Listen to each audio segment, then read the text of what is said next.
Alright, gentlemen, as you can see, I have a full house.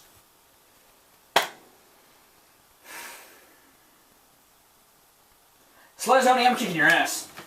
Hello world of YouTube and welcome to another album review. This time around I'm reviewing the new Death Grips album No Love Deep Web that came out not too long ago, the beginning of this month, and one of you guys suggested on my October update to actually do a discography review of Death Grips. The comment is on the screen now, and honestly, I mostly just wanted to talk about No Love Deep Web. I've reviewed The Money Store on my blog, which I'll link to below if you want to check it out. It's just a short write-up of what I thought about the album, and honestly, I just wanted to discuss this record and some of the hype behind it and all that stuff, and I will reference the other albums in there, and honestly, if you want to know where I think you should start, The Money Store, either The Money Store or Ex-Military, but in short, I love Death Grips. They're fantastic. I haven't gotten their first EP, and I really want to, but I love the first two albums. I really don't have too much to complain about them.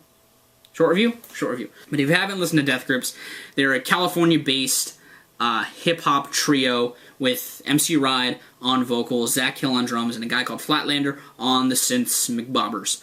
And what's interesting about this band is that they combine a lot of elements into their hip-hop. It is very experimental. They combine elements of industrial and noise in there, and they usually have these collages of beats that are very loud and very sonically interesting.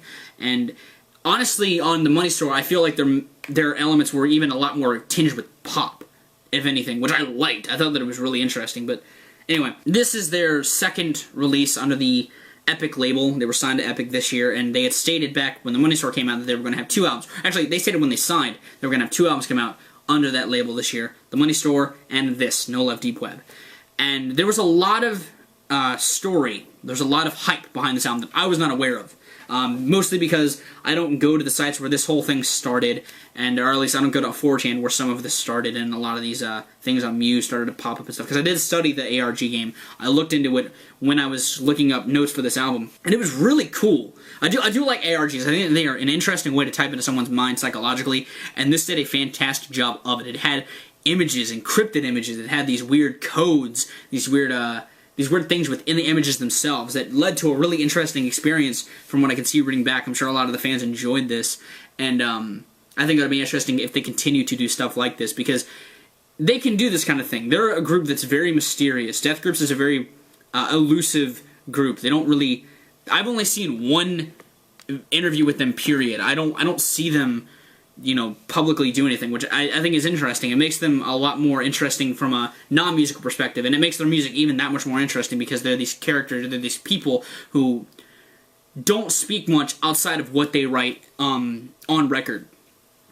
And I think that makes the music that much more creepy and that much more odd, because if you haven't listened to the music, MC Ride does a lot of stuff involving paranoia and darkness, and that really shines on this thing. I mean, this thing is even that expanded, and his delivery is just nuts. And by the way, one of the other interesting things about this album... Sorry, I kind of got sidetracked and started talking about the record. Another interesting thing about this record is that when I got into the hype thing was the night before it came out. The end of September, I was on Facebook, and I started seeing them post a lot more stuff, pictures, and they had stated that they were going to be listening to the record. The label was going to be listening to the album with the fans for the first time, and that it was probably not going to be released. The records label said that it wasn't going to be released until next year. That night, they released it for free. They were just like, here you go, with a very graphic image, or not a very, well, it's a very graphic image, of a penis as the album cover with the album name written on it. Obviously, that's not what you see there, because they would get kicked off, it would get wiped off of YouTube. Instead, you're seeing the alternate cover, which I think is fucking hilarious. I just think that's great. So if this thing does get a circuited release, that's what you would see, and not the dick with the writing on it. But this record, does it live up to the hype? Yeah. Do I like it as much as The Money Store? No. And while The Money Store, I think, was a fantastic record, this isn't as good to me to compare the two. This thing is very different from The Money Store in a lot of aspects. The production does kind of take a step back. It sounds a lot more like Ex-Military production-wise, not beat-wise. The beats on this thing are a lot more pulled back. The production-wise, the drums are a lot more tighter, they're a lot more tinnier, and the synths are a lot more subtle.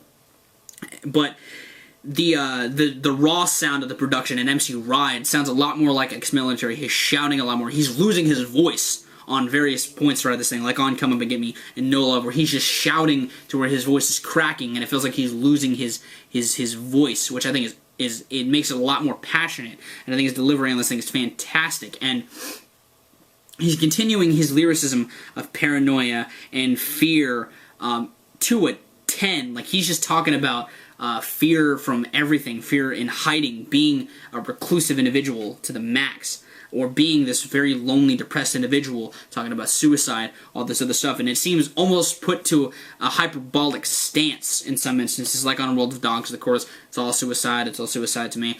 And, I mean, it's dark. This album is very dark, even from a production standpoint at points. Like, there are some points where the drums and everything sounds a lot more bright and optimistic, but the synths really bring out that darkness, especially on a track like Pop, which I don't like Pop. I didn't really like Pop too much. I didn't like the beat, and I didn't like the way it was constructed, but I loved the synths. I loved the eerie synths behind it. And there's a lot of instances like that on this thing. And like World of Dogs, again, with this very drone-filled but dark, somber beat. And that's one thing I do like about this thing, is that it feels very just creepy. It's a very good creepy release. The only problems I have with it are the hooks and some of the beats. Like, I don't like Whammy. I don't like the hook of Whammy. It just seems kind of weird. I don't mind the verses, but the chorus and the vocal loop on it sounded better on At Death Grips, and not this At Death Grips being the single they put out with the Adult Swim. But I didn't like Pop again. I didn't like the beat structure. I didn't like the song structure in general. But I love the way this thing closes out. The last two tracks on this thing are fantastic. Bass Rattles, Stars Out the Sky, Stars Out the Sky, is a fantastic boom-rin track. It's very loud. It's probably the loudest track on here, and it's very loud and abrasive and just in your face, and I like it. In contrast, the last track, Artificial Death in the West, is probably one of my favorite tracks they've ever done. I love the very calm tone of it. I love the synths. I love the way it seems just very spaced out. It almost seems just like a prog track, and I think it's great. MC Ride is just being quiet as the beat rides out, and it's very reminiscent of Hacker. It's like a quieter version of Hacker, which was my favorite track off of The Money Store, and it's still one of my favorite tracks this year. It had that same disco-y vibe, but not as mosh pit disco, more just like a chilled out track. And I think this album is definitely not bad. I think it is very good still. I think the Death Grips still are making interesting music, and that's one thing I really do like about this, is the fact that it is interesting. They're making something that genuinely entices me from start to finish. And while I don't like some tracks, I don't hate them. I don't find them unlistenable. They just have elements that I don't like. And I commend Death Grips for doing something that is very middle finger-esque to the music industry. It's very courageous of them, and they made a release that was extremely downloaded. Like, I read an article that said that it was the most legally downloaded thing the night it came out. I think that's I think that's awesome. I think it's cool, and I think that it's awesome that this group is getting more exposure. They're getting more popular, and while this isn't their best release, it was something that brought them a lot of attention. And hopefully that attention spreads out to their past releases, and hopefully this encourages them to continue making interesting music. And my favorite song on this thing was, again, Artificial Death in the West, which is linked in the other thing if you'd like to check it out for yourself. Well, so is the album to download if you'd like to check it out for yourself. Again, be cautious because the album cover is a dick. But, yeah, that's about it. I'm going to get out of here. Hopefully you enjoyed this review. Hopefully you're not upset that it's not a discography review. And, yeah, I'm going to get out of here. You guys have good days, lives, and situations, and I'll see you another day.